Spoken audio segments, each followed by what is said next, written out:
Makikita sa CCTV ang isang lalaking nakabisikleta na pumasok sa isang iskinita sa barangay San Miguel, Pasig. Iyan umano ay tinuturo ni Aling Elsie Legazpi na siyang nagnakaw ng kanyang cellphone.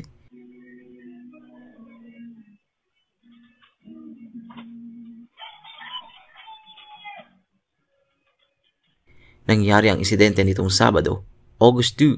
Ayon kay Aling Elsie, pumunta lamang siya sa kabilang bahay upang mananghalian. Pagbalik niya matapos ang ilang minuto, nawawala na ang kanyang cellphone. Nahiga nga ako dito tanghali. Hindi pa kami kumakain ng tanghalian noon. Yung asawa ko kumain na. Siguro yung mga nawala yung mga 12, 7 o 3, 7, 12 o 3 ganun. Tanghali. Tapos sabi ko, pupunta muna ako doon sa kabila, nagyaya akong kumain. Tapos nung ko, parang nakaamoy yung pamangkin ko ng sigarilyo. Tinanong niya kung nandito yung kapatid ko. Sabi ko, wala, pumasok. Pagsilip ko, nakita ko yung mama, papalabas na. Then may sinisiksik na siya dito na, hindi ko alam kung ano yung siniksik niya, siguro yung cellphone na. Nakabike siya, tapos nakasombrero siyang red. Ang shirt niya, red din, tsaka white t-shirt. Agad siyang humingi ng tulong sa barangay sa pag-review ng CCTV. Nakita ang isang lalaking nakabisikleta na pumasok sa iskinita, ngunit hindi ito agad nakilala dahil sa malabong kuha. Nagpaano ako doon sa kakilala ko ng CCTV. Hindi naman din makita. Nakatalikod na siya, tsaka nakatungo. Nagpunta na kami ng barangay.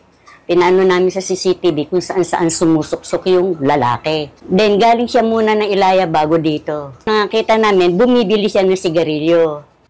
Nagpaalala naman si Aling Elsie sa publiko, lalo na sa kanyang mga kaibigan sa Facebook, na huwag basta-basta maniniwala sa mga mensahe mula sa kanyang account.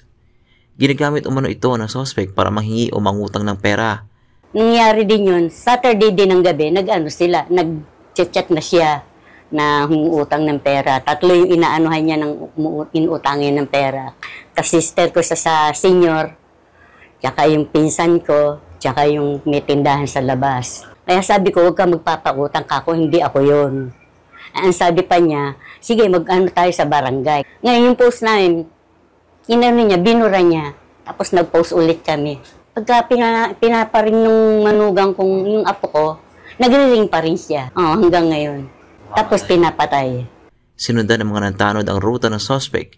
Inireport na rin ang insidente sa himpilan ng pulisya habang patuloy ang investigasyon at pagtukoy sa pagkakakilanlan ng salarin. Meron kasing dumulog dito na taga Dr. Pilapil na sila daw ay nanakawan ng cellphone. Ang inuna ho namin gawin yung CCTV muna. Bali sililip muna namin yung CCTV sa taas namin para makita kung sino may gagawa. Tapos nung nakita namin yung CCTV, may kopya sila, kaya lang malabo yung tao. Sinimulan namin sa umpisa kung saan nanggaling yung tao. Bali, hindi namin iniwan yung kliyente hanggat hindi namin natapos yung trabaho namin. May nakausap kaming grocery na doon daw galing kasi sinimulan namin sa umpisa kung saan siya naggaling na-trace namin sa Ilaya galing. So, binalikan namin, pinuntahan namin yung Ilaya, binantayan namin yung tindahan na yon. Nakisuyo kami kung pwedeng makisilip sa CCTV. So, ayun, pinayagan naman kami nung tindahan sa Ilaya, kaya lang, malabo talaga yung kuha. Talagang hindi kita yung tao. Yun din ang sabi nila, hindi nila kilala, hindi taga rito yung taong to. Pagdating nila rito, gumawa na kagad kami ng action para masundan kung sino man yung baka sakali nandun pa yung tao. So, lahat naman ng ginawa namin. Sa mga kabarangay ko sa Barangay San Miguel, kailangan po konting ingat po kasi mahirap na po magtiwala nga sa panahon ngayon.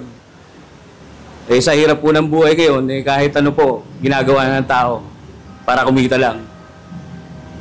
Awareness na lang po sa mga mga kabarangay ko. At iyan muna ang latest sa iNews Pasig. Ako si Monching, Balita Buhay Pasigueño.